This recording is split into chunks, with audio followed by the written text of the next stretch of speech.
책을 독서 미팅을 했었었는데요. 바로 이 책입니다.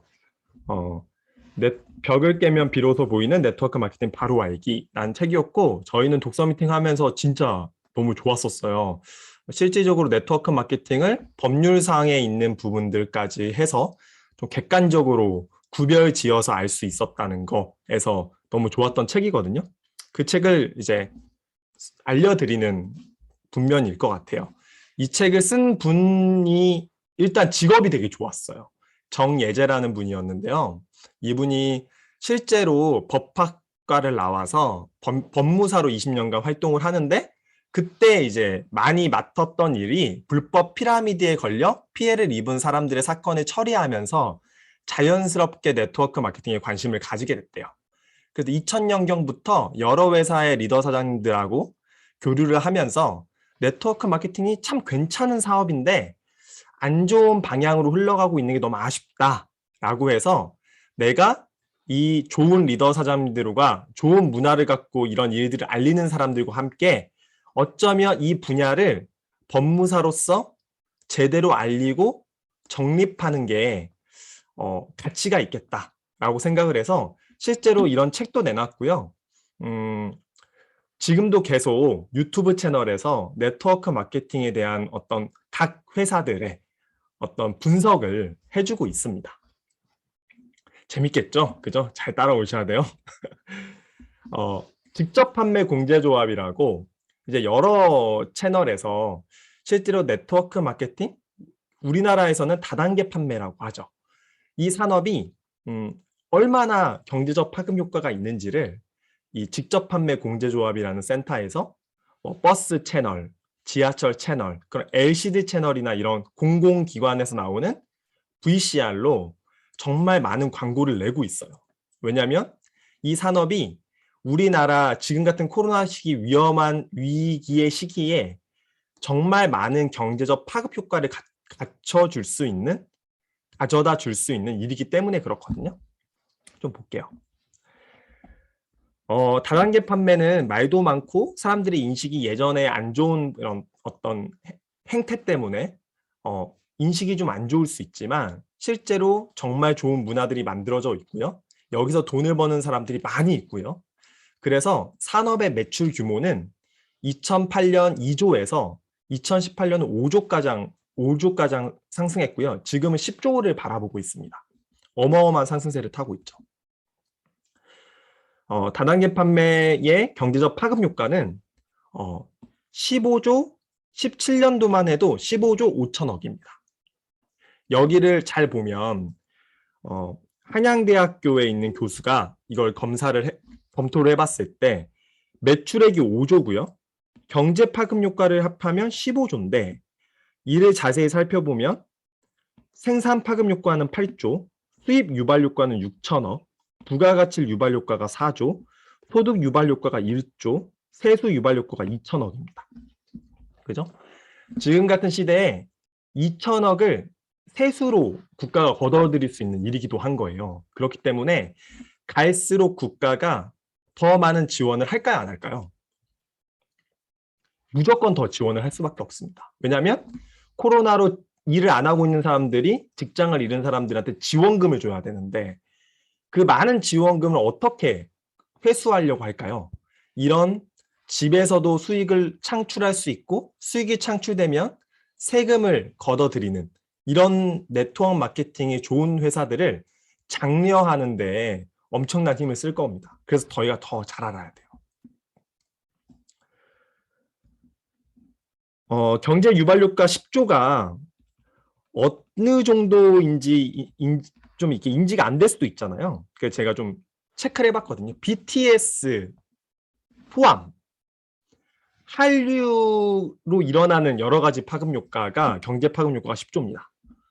아까 네트워크 마케팅 다단계 판매의 경제 유발 효과가 몇 조라 그랬죠? 14조라 그랬죠.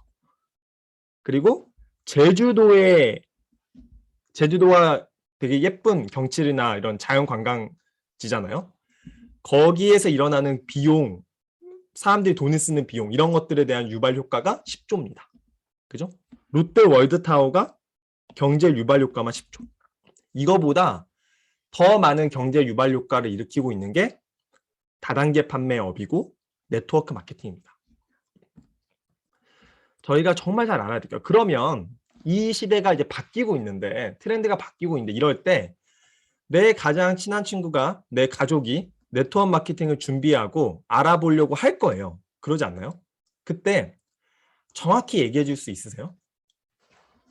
정확히 명확하게 얘기해 줄 수 있는 그런 걸 저희는 알고 있어야 된다는 거죠. 영상 하나 볼게요.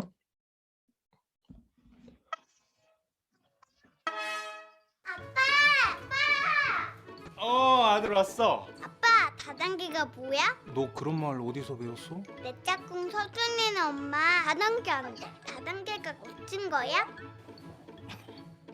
우리 아들은 몰라도 돼. 왜? 이게 굉장히 나쁜 건데. 왜 나빠? 어? 왜? 이게 다단계가. 왜? 아들 잠깐만. 머리. 아니 애한테 올바르고 정확하게 가르쳐줘야지 언제적 얘기를 하고 있어. 우리가 아침마다 닦는 칫솔, 점심마다 먹는 영양제, 저녁마다 바르는 화장품, 치약, 칫솔, 비누, 오일, 샴푸, 홍삼, 드링크, 쉐이크, 스킨, 로션, 그릇, 냄비, 정수기, 공기청정기, 화장지까지 전부 다! 복잡한 유통구조 없이 합리적인 가격으로 좋은 제품들 이렇게 잘 쓰고 있으면서 말이야. 다단계 산업은 안전하고 건강한 또 하나의 유통산업인 걸 당신 아직도 모르는 거야? 아들, 서준이네 엄마 멋있는 일 하는 거 맞아. 와서 저녁 먹자. 이제 알았지? 받아. 엄마! 이건 완전 아빠 이몸미. 그죠? 알아야 된다라는 거예요.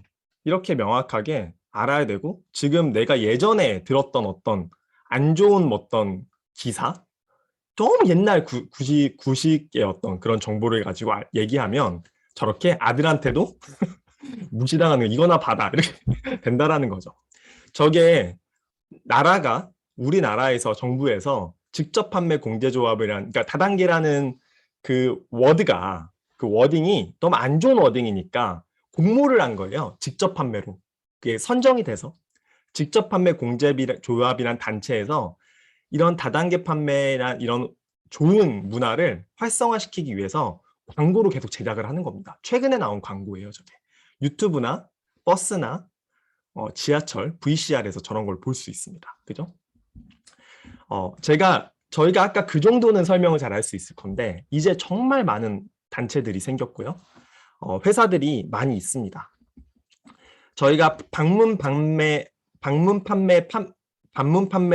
법에 같이 연결되어 있는 세 가지의 형태의 이런 방문 판매가 있는데요.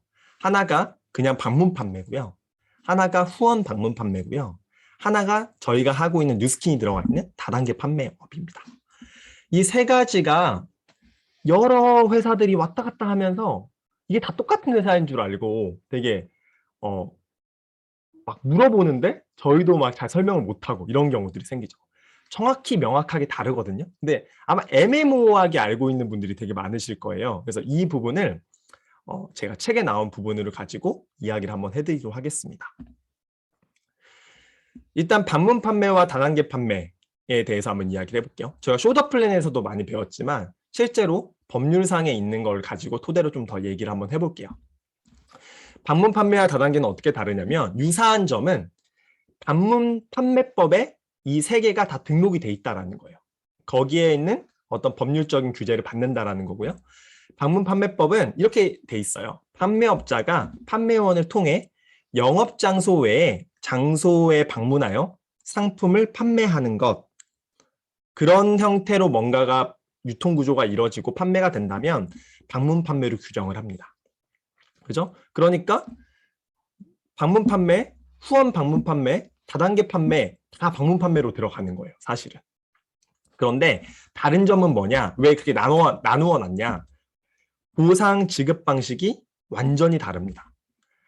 다단계 판매는 판매원이 내가 가입을 하고, 내가 어떤 후원을 통해서 누군가가 가입을 하고, 또 그 판매원이 또 후원을 통해서 누군가가 가입하고, 그래도 직접 간접적으로 3단계 이상 내려가도 내가 직접적으로 간접적으로 같이 뭔가 후원을 한 거였기 때문에 3단계, 4단계, 5단계, 뉴스킨 6단계까지 후원 수당을 제공해 주죠.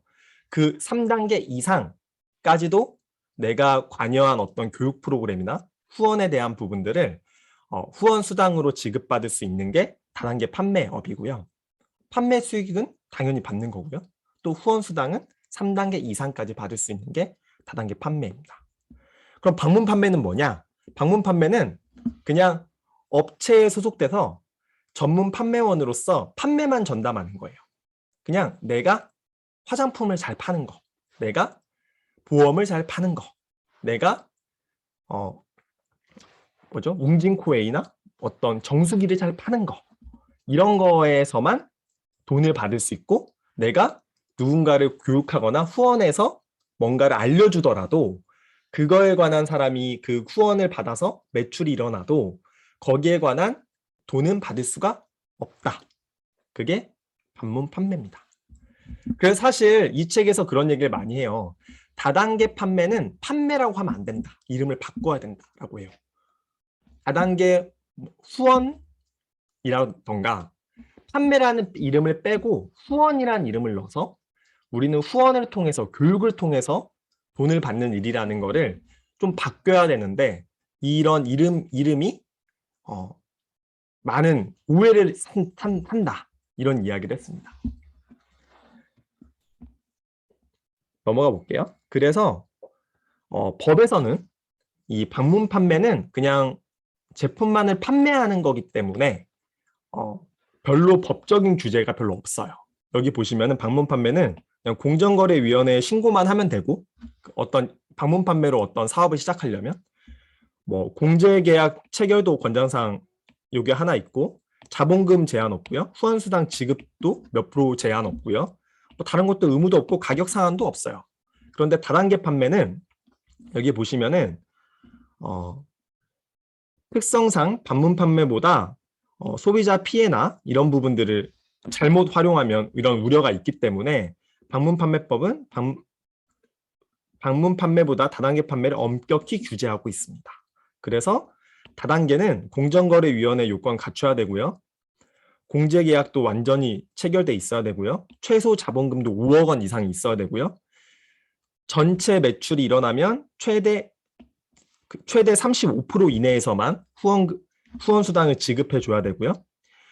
어떻게 지급했는지에 대한 정보를 다 일일이 디테일하게 공정거래위원회에 제공을 해야 됩니다. 그리고 판매할 수 있는 개별 상품 판매 가격이 160만 원을 넘는 제품이 있으면 안 됩니다. 단일 제품이 160만 원을 넘으면 안 됩니다. 왜냐하면 엄격하게 이 다단계 판매가 예전에 안 좋았던 사태로 가지 않게 하기 위해서 정말로 엄격하게 법적으로 규제를 하고 있기 때문에 오히려 네트워크 마케팅에 있는 공정거래위원회에 합법적으로 있는 회사는 정말 어떤 일반 회사보다 더 엄격한 기준으로 이런 준비를 하고 있기 때문에 우리가 알아보고만 공정거래위원회를 알아보고만 사업을 진행한다면 정말 안전하게 수익을 또 벌면서 일을 참여할 수 있을 거라고 생각을 합니다.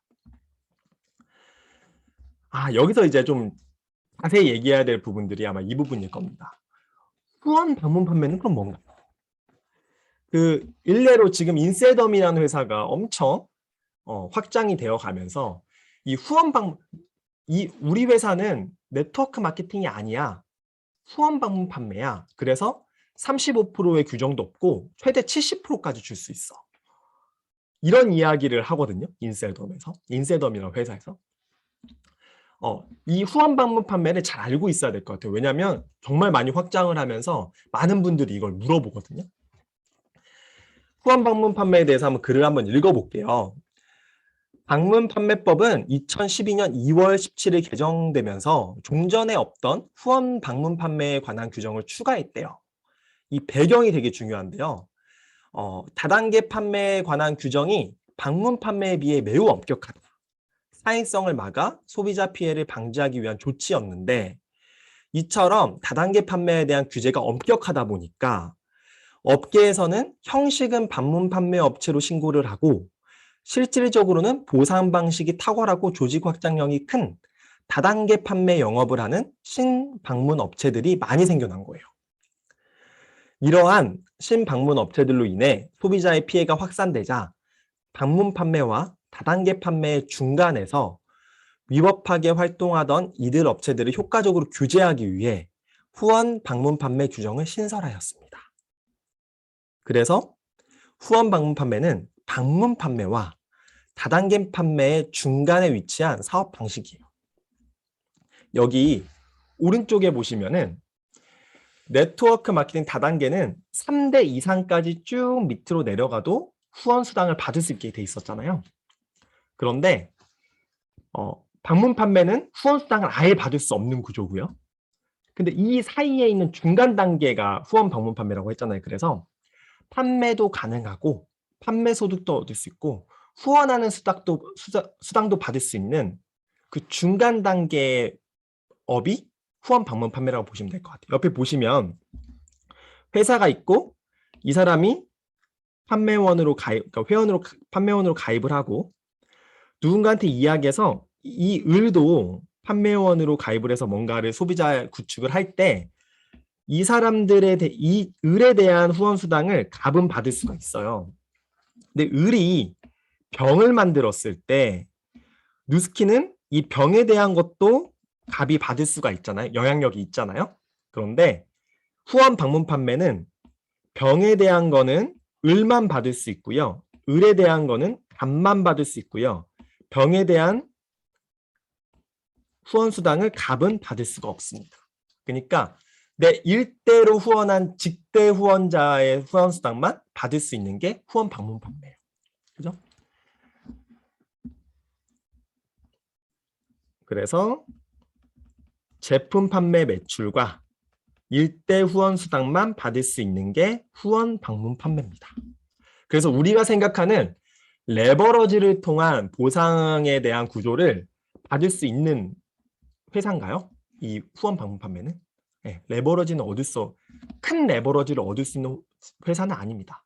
내가 개인이 능력이 좋아서 일대 매출을 잘할 수 있는 판매원을 많이 모집할 수 있는 능력이 있는 사람한테는 꽤 괜찮을 수도 있어요. 하지만 내가 계속적으로 확장해야만 되는 구조이기 때문에 이 구조는 레버러지를 일으키기는 어려운 구조입니다. 다시 한번 정리해 볼게요. 방문 판매는 판매원만으로만 활동할 수 있는 게 방문 판매입니다. 후원 방문 판매는 1대 2대까지 만들어서 판매도 하고 후원 수단도 1대 것만 얻을 수 있는 게 후원 방문 판매입니다. 다단계 판매는 3대 이상까지 판매원에 대한 후원 수당을 내가 같이 교육 활동 그리고 코칭을 통해서 전체적으로 레버러지를 일으키면서 후원 수당을 받고 소득을 구성할 수 있는 게 다단계 판매, 네트워크 마케팅이죠. 여기 보면은 후원 방문 판매에만 보시면 돼요. 초록색에 있는 것만 좀 봐보세요. 여기에 총 매출액이 후원 방문 판매는 몇 프로인가요? 38%입니다. 그죠? 그리고 뉴스킨, 네트워크 마케팅은 35% 이내에서 수익을 제공해줘야죠. 그런데 왜 인세덤이라는 회사는 매출액의 70%까지 우리는 제공해줘 라고 얘기를 할까요? 이거 궁금하지 않으셨어요? 후원 방문 판매에 정말 특이한 제도가 하나 있어요. 여기 보시면 그 후원 방문 판매 여기 초록색 부분에 의무 옆에 별표 있고 총 매출액의 30% 이내 여기에 별표 있고 이 별표 있는 거 보이시죠? 이 별표가 아닌데 이 별표를 따라가서 밑에 보면 이 별표 표시는 소비자 매출액이 70%인 경우에는 면제라고 돼 있어요. 이거를 어떤 얘기를 하냐? 옴니트리션 제도라고 합니다. 이름은 뭐 그냥 잊어버리셔도 돼요. 어떤 거냐면 만약에 내가 후원 방문 판매에 등록을 하고 인세덤 제품을 100만 원치를 샀어요. 내가 판매원을 등록하고. 판매원을 등록하고 나서 내가 판매를 하기 시작하는데 내가 오소라 사장님한테 이 100만 원 제품을 산 걸 가지고 가서 10만 원치를 팔았어요. 그랬을 때 오소라 사장님의 그 이름, 연락처, 주소, 산 제품을 입력해요. 10만 원치를 오소라 사장님한테 샀다고. 그러면 그렇게 해가지고 내가 100만 원 산 거에 70만 원이 진짜 소비자한테 판매됐다라고 회사에다가 등록을 하면 보상 후원 수당이 38%가 아니라 70%를 받아도 되고요. 50%를 받아도 되고 80%를 받아도 되고 90%를 받아도 되고 상관없다는 제도입니다. 이게 되게 독특한 제도죠. 그리고 그렇게 서류가 제출이 되면 판매 상품 가격 규제도 160만 원이었는데 200만 원이어도 상관없고 500만 원이어도 상관없습니다. 소비자한테 판매만 제대로 됐다라고 이렇게 서류가 작성이 되면 그런 제한이 다 풀려버리는 게 정말 독특한 제도가 여기 안에 있어요. 근데 허점이 되게 많죠. 왜냐하면 내가 이 수당을 받기 위해서 내가 제품을 구매하고 그냥 내 가족의 이름으로 이 가족이 200만 원치를 샀다라고 등록해놓고 이 제도를 이용할 수도 있잖아요. 실제 소비자가 아니고. 그렇게 제품이 쌓여질 수 있는 제도가 되게 위험한 제도입니다. 좀 더 자세히 들여다볼게요. 그래서 리만 코리아라는 회사가 인세덤 그 본사예요. 리만 코리아가 인세덤입니다. 이 리만 코리아라는 사이트에 들어가면 이렇게 보면 소비자 등록이라는 게 있어요. 그래서 여기다가 내가 제품을 구매한 거 100만 원치에서 구매가 나갈 때마다 이렇게 등록을 해서 70%에 대한 부분이 넘으면 내가 어떤 수당을 어떻게 받아도 되는 조건이 생겨버리는 거죠. 그래서 되게 후원 수당이 사람마다 막 다르고 대리점주 다르고 판매원 다르고 막 그래요. 되게 복잡합니다. 이게. 명확하지가 않아요. 그래서 정혜재라는 분이 유튜브에서 인세덤에 대한 부분에 너무 관심이 많으니까 인세덤에 대한 부분만 엄청 많이 이제 영상으로 만들어 놨는데 거기에 대한 걸 좀 갖고 왔어요. 인세덤에 잘 보이실지 모르겠습니다. 2018년도에 180억 하던 연매출 180억 하던 회사가 2019년도에 420억을 하다가 1년 만에 4,300억을 합니다. 뉴스킨만큼 올라왔죠. 그죠? 그런데 여기 한번 보세요. 수당 지급률이 이때 아까 그 제도를 써서 74%까지 최종 소비자 판매 비율을 74%까지 맞춰가지고 후원 수당을 61%까지 지급을 했어요. 그런데 2019년도보다는 어떻게 보상이 바뀌었는지 그 제도를 안 씁니다. 그러면서 수당 지급률이 43%까지 낮아져요. 그러다가 2020년도에 26.92%를 수당률로 지급을 합니다. 그죠? 이상해지고 있죠, 점점. 그죠? 실제로 사람들은 70%를 준다고 하지만 총 매출액의 수당 지급률이 27%까지 떨어졌어요. 지금 공정거래위원회에 있는 걸 갖고 온 거니까요. 그리고 뒤에 보시면 알겠지만 1년에 1년에 1억, 그러니까 한 달에 한 1,000만 원 정도 버는 사업자가 없습니다. 1년에 5천만 원 이상을 버는 한 달에 500만 원 버는 사업자가 10명밖에 없어요. 전체 사업자 중에서. 되게 희한하죠. 돈을 70%까지 받는다고 하는데 실제로 돈을 버는 판매원이 없습니다. 하나씩 더 볼게요. 1억 원 이상으로 받는 사람은 전혀 없고요. 5천만 원 이상을 받는 사람도 10명밖에 안 됩니다. 3천만 원에서 5천만 원 사이니까 300만 원, 400만 원 받는 사람은 14명밖에 없어요. 리만 코리아에서 지급된 수당에는 대리점에 소속되어 있는 판매원들에게 지급된 수당 26.92% 위에도 위에 판매원 말고 대리점 본부라는 자격이 있나 봐요. 이 대리점 본부라는 자격에 공정거래위원회에 표시되어 있는 다른 수당이 들어간다고 합니다. 근데 그건 체크가 안 된대요. 그냥 임의적으로 들어가는 소득인데 판매원들한테 들어가는 소득은 26.92%고 나머지 어마어마한 보너스와 수당이 본부나 대리점 자격을 갖춘 사람한테 들어간다고 해요. 그죠? 거의 대리점이 되려면 7천만 원, 8천만 원이 들더라고요. 그 수당을 일으켜야지 한 7개월 내에 일으켜야지만 대리점 자격이 주는데 그러니까 이상하게 흘러가는 거죠. 판매원으로 내가 쓰는 제품을 쓰면서 배우면서 할 수 있는 일이 아니라 대리점 자격을 어마어마한 돈을 가지고 대리점 자격을 갖추는 돈을 투자해야지만 많은 보너스를 받을 수 있는 환경으로 가버리는 겁니다.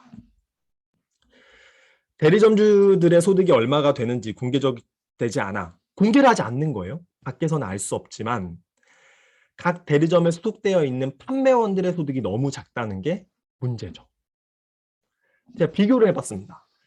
공정거래위원회에 있는 걸로 비교를 해봤어요. 공정거래위원회에 들어가시면 뉴스킨 것도 볼 수 있습니다. 인셀덤은 2020년 총 매출이 어마어마하게 뛰면서 4,300억을 했고요.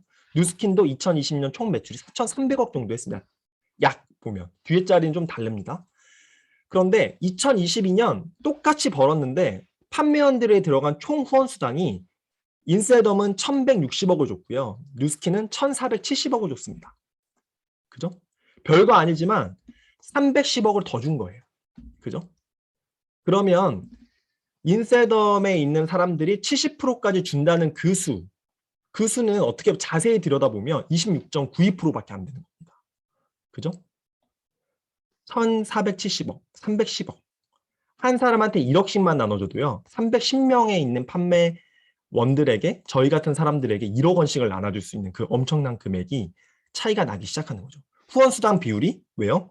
뉴스킨은 35%라는 규제 안에 최대한을 주기 위해서 34.14%를 제공했기 때문에 그렇죠.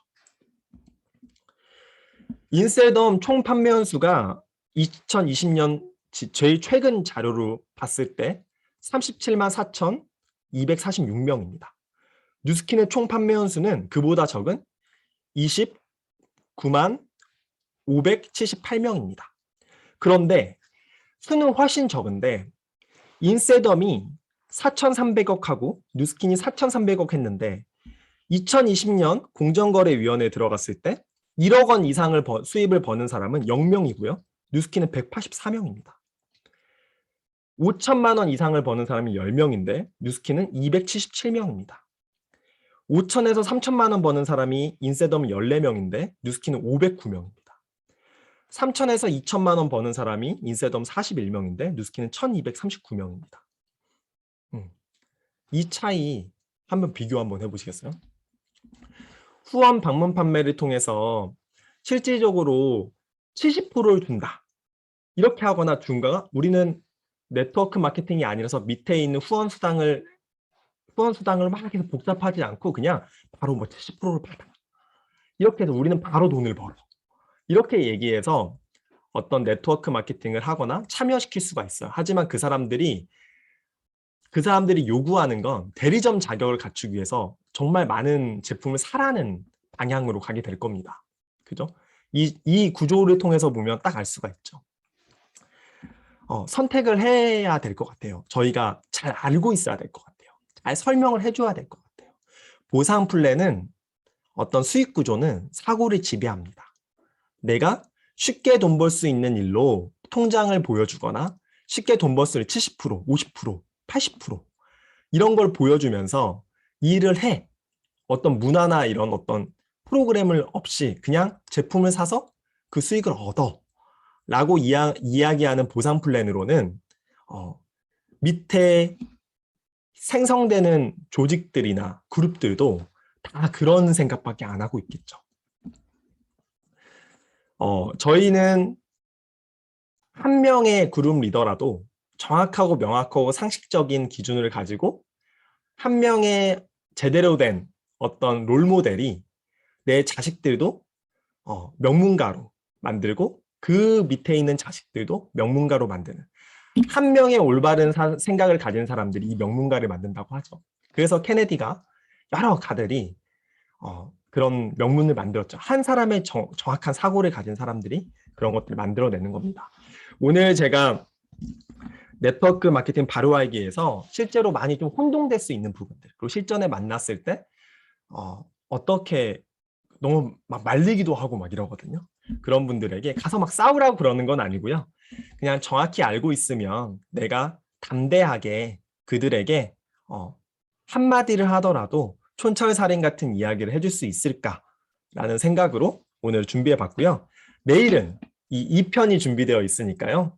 오셔가지고 또